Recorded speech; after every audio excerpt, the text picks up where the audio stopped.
All right, awesome. We are back on the Cvent Connect show floor right outside the Innovation Pavilion. Very excited to have with us for this episode Amanda Young. She's the Senior Director of Global Events at ConnectWise. Amanda, thanks for joining us. Thank you for having me. Oh my gosh, there's so much we could talk about here. I think, you've been doing events for a long time, and Too long. we're all on a journey, right? And so I think that what I want to talk about today is like the idea of building a great event and a great event experience, but really focusing on the ROI of that event, like where the rubber meets the road and how to make sure that an event and a great event experience is delivering business results. We talk about through your career what that journey's been like. Yeah, I mean, I've started, where to begin, right? And I guess the best way to say it, I was at a pivotal point in my career where this head of analytics at this company I was working for in Cambridge, Massachusetts, said to me, what do you want to do? Do you want to tell me about the food and beverage we're serving, or do you want to tell me what the event is worth? Yeah. And I had no idea what that meant. Okay. And he said, if you can't figure out to tell me what the event is worth, then your career is never going to go up from here. Just stay in food and beverage, go back to hotels. He literally, it was a hard conversation, but it was a pivotal moment in my career. I think I was 27, 28. Yeah. It was this, CEO of this analytics company gave me that, and from there I started to figure out how to, what is the event worth? What is the pipeline worth? How expensive are the people in the room? I really started to figure out what that meant, and that's how my journey started. So as time has gone now, I think like we have executives and teams that still want a lot out of events, but we constantly hear this do more with less question from our executives saying like we need more, but you're going to have fewer resources to do that. And we expect the same, if not better results. Events are not cheap. They're so not. how do you apply a do more with less mentality to an event?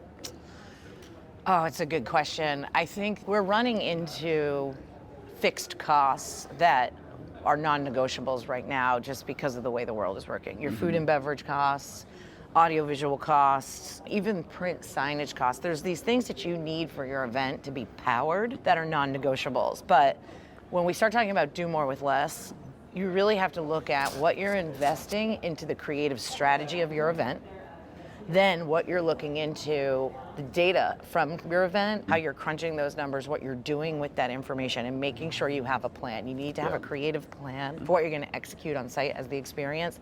You need to invest in that. You don't necessarily have to invest into the data calculation of all the different activities that are going on your event. We have demand gen teams. We have your field marketers who are running the trade show booth. You just have to set those tasks up with them in advance so that they're looking at that data coming from the events throughout the whole process. If you don't have a plan for that going into it, then you're not going to be able to say what the event is worth. It actually doesn't cost that much money. It just costs taking tasks off their plate, setting up the plan in advance for them to actually crunch that information. Yeah. How do you find that balance between making the right investment, creating the right customer experience, and having the right business outcome? Because sometimes spending less money actually is counterproductive to the results that you want. Sometimes spending more money creates a great business experience, but actually is not material to the outcome you're looking for in the business. When you've got people in events, you've got salespeople, you've got demand gen folks, you've got creatives, you've got people behind the scenes doing filming, sessions like this. How do you make sure everyone is aligned and has some consensus around how to make those trade-offs? Right. It's difficult. Like, let's focus right now on our tier one proprietary events. It's a trade show you're doing a large product launch at, your annual Cvent Connect conference. We host 4 similar conferences to this a year. It's really important for the person who owns that event to make sure they're outlining what their outcomes need to be. Is it a revenue number, a sponsorship number, a certain amount of sessions, a certain amount of pipeline? And it's really important to make sure you lead the planning, that workshop kickoff, your monthly check-in with ELT, that you have those outcomes and you're constantly measuring to them and seeing where you're at, then making decisions on if you're going to hit those goals or not. If you don't have a business leader that isn't outlining those outcomes, you should be raising a flag on that. Sometimes, people in events, they have one goal, like people are very micro in their one goal, and it could just be pipeline. When you're doing these big proprietary events, it's macro outcomes you need. You need brand impressions, you need pipeline, revenue goals. If you're not setting those with your events, make sure you're putting a red flag up to an executive to say, hey, we need these outcomes in order to determine the ROI on the event. And it's okay to raise your hand and show concern if you're not seeing true measurable outcomes for an event that you're planning. Absolutely. I'm very excited to have talking to here with Amanda Holmes. She is the Senior Director of Global Events at ConnectWise, also the president of the Patriots Fan Club of Charleston, which I told you I wouldn't bring up because we've only got 20 minutes here today, Yeah. so we may get there eventually. Yeah. When you get to a proprietary event like this, it tends to be sort of at the same time every year. It gets bigger and bigger, and sometimes it gets into different cities. But like, we're sitting here, like Cvent Connect is in June. That doesn't always correlate with the best timing from a customer journey standpoint. You have different customers at different renewal periods. You have different prospects that are at different stages of their buying journey. How do you coordinate with the sales, customer success, account management teams to ensure that the event is having the biggest impact possible on driving net new sales and retention renewals? Yeah, I'll give you an example. When I started with ConnectWise about a year and a half ago, we didn't operate our events across work streams. People were doing tasks within a little bucket that didn't make sense for them to do it. And one of those was recruitment demand gen. In our company, we do call it demand generation that drives pipeline, also drives event recruitment. We made really clear roles and responsibilities, what people had to handle. So that was step number one. So make sure in your organization you do have clear roles and responsibilities of who manages recruitment, who manages the pipeline cycle, where do you get that information from. Step two, when you start to ask what their calendar looks like we all know end of month is a really bad time to throw events. Salespeople are closing deals. It really makes your sales leadership anxious to have, we bring in, let's say, 75 sales professionals to our events. It does hurt sales leadership to do that. So I recommend stay away from the last week of the month, especially the last week of a quarter. But talk to your demand gen people to see if I host an event in November, it is to close business for the end of the year, or is it to fill pipeline for Q1? And start having those questions. That will make the way you set up the booth, the way you go after leads, the way you calculate information, you'll start making the decisions based on what that is, rather than just come through the booth, scan a lead. If you want to close business, you got to wine and dine them a little bit more. If you just want to fill the pipeline, you got to leave them with a little bit of surprise, looking for what's around the corner. So those are my two steps that you can take to make sure you're lining up with them correctly. Well, there's doing that at the event itself, but the events are not an island. So how do you make sure there's some coordination before, during, and after the event to ensure that the event is not an isolated event, that it is sort of a central point and maybe an accelerator within a broader go-to-market play and campaign that is driving those business results? Like with the sales and marketing teams together, how do you make sure that works? In a perfect world, events would line up to product launches, and then from there you talk to your demand gen team about what's happening with the leads that come out of this. Is it an acceleration, or is it to fill the funnel? I think you have to have those conversations, but it doesn't line up that way, especially in technology. Products take a little bit to launch, right? I keep my teams very focused on the production of the event. I don't have them jump in and out of those other work streams. And then the conversations that I have with my CMO, my chief product officer, our head of brand, what is coming up for the product launches. And then we look at that, and then we hand that information over to the demand generation team to figure out what that pre, during, and post plan looks like. My team's responsible for giving them the data, but they're really responsible for the follow-up on those actions. So I take a very work stream focused approach. Everybody knows what work stream interlocks with other work streams, because if you have one person who's worried about all of that and doing all that work, it's going to fail. Yeah. Well, and having that understanding up front, having consensus that that's the right approach to take is important. Talk about the role of technology to enable that, to really make that actually work. Yeah. Well, I find this conference interesting. Yesterday we were asked about personalization at events, and what are you doing at personalized events? I said, well, what I did last week when I was at a conference I ran for 1,200 people, with how fast AI is working, how these apps, specifically Cvent they're creating, is changing. What I'm doing in 6 months is totally different than what I did last week. So I think, with technology, it's about the data, and it's about looking across who's going to our booth, who's going to the sessions about our products, who's stopping by our coffee stand, who's having a meeting with our executives in the executive meeting area. You have to look across those channels where you're capturing data. You put it into AI to help you find some trends. But that's how I'm using it.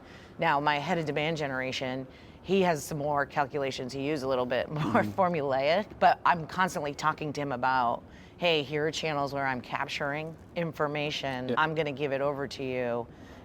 give me back the top 50 leads you're seeing from this cross-channel information, and I'm going to do something with it. What have you learned around sort of prioritizing the right data? Coming out of events, like there's so much data we're capturing, so much data we're seeing. There's tons of data that's, in a data lake somewhere that we're not even thinking about. And this is where I think agentic AI and tools like Cvent can really help you by not knowing what data to look for, but asking the questions you care the most about and having the tools do that for you. But what are some of the signals you've found that actually move the needle to prove and generate event ROI? I find when they come to your booth and they go to your education sessions, that is your best way to show engaged activity. Because not only are they engaging, they're going to the session, they're hearing education from your product leaders, and then they're going to your booth to see the demo. One of the other things that I do is when we set up our booths and we have our products, similar to what we're seeing at Cvent, we put a table in front of it. We put a table. My husband always had a funny saying. He said, why am I going to sit at a table when I can stand at a bar? It's so much more fun. And we take that approach with our booth. And because people, when they stand, you sit on a kitchen island, you stand at a bar, you're so much more comfortable. We track the time that they stand there. And matching that up to the education sessions, you get the most qualified data. And I don't think you should not be going to a trade show unless you have education happening around it. And maybe you can't get a session during that event.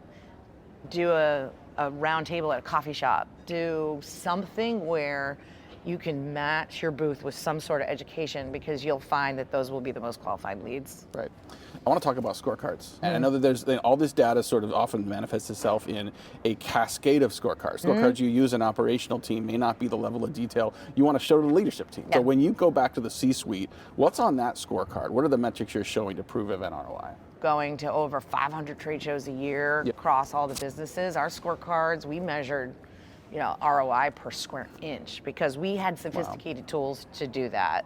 Now, with ConnectWise, we keep it simple and we keep it consistent. So with our proprietary events, we measure, again, growth of the event, pipeline in the room, top sessions. We keep it consistent of what they're going to look at. We link them to Power BI dashboards that are powered by our demand generation teams. And every single event, they see that consistent scorecard. They know where to access it. Yeah, I love it. Just a few more minutes we've got with you here. I mean, you're running a pretty high velocity program. How do you think about where events are heading next? Because I mean, you have to have a long view of where events are going. An event like this comes together 1 to 2 years in advance in terms of where it's going to be, how big it's going to be. When you look out and see the trends of events, what people are willing to go to versus what we're now expecting just to have on our screens in our home office, how are you thinking about the near-term future of events? I think it's a really hard question because the industry is telling us to book contracts out. I have some contracts that are booked out to 2030 because they are saying there's limited space. Post-COVID, we exploded. I'm very concerned we're looking at a crash because they change. The way people operate at events are changing. I don't want to tell you to not book your events out. I am saying I'm worried about some of the events I have contracted out because I think, again, right now, everybody came back from COVID. They want more events. Yeah. And then we're going to go back to a world where we want less events, but bigger. So it's almost like it breathes in, it breathes out, it breathes in, it breathes out. Yeah. So I'm not really planning. I mean, I'm contracted out. I'm planning for next year. My next year with my team, I'm taking a portfolio approach. And what I mean by that is I'm looking at my agency resources, my audiovisual resources, and my team will be set up as a portfolio versus by project. And I'm doing that because my events are changing. And if I can bring on agencies and vendors that know they're gonna get a certain level of business from me across the year, I don't have to buy into saying, well, I got 5,000 people in November, 1,200 people in June. And I would recommend anybody who has a decent sized events team to take that approach. Because, again, I'm really worried that those of us who are booking far out and our executives are booking far out, we're going to have to start changing those contracts. Because I don't see these conventions sticking to the dates that they've booked long term over the next 4 years, unless you're associations, they do. But 4 or 5 years is a long time. It is a long time. But the industry is telling us book that out. And I've seen it crash before in my career. Yeah, I mean, but your point about the ebb and flow, right? Whether it's sort of the economic conditions or pandemics or whatever it is, that ebb and flow will continue. It'll be really interesting to see how innovations like AI and even sort of automation self-service changed that game as well. And I'm curious, as we wrap up here, like, with a little bit of a crystal ball, like the bar seems to be getting higher for events overall. Yeah. Production quality, education quality, experience. The bar seems to be getting higher for people to get on a plane versus saying, like, I can watch this on YouTube, right? Yeah. I can do this from my home office. In that lens, what do you think we need to prioritize in the future of events to really maintain not just the experience, but the results we generate for the business?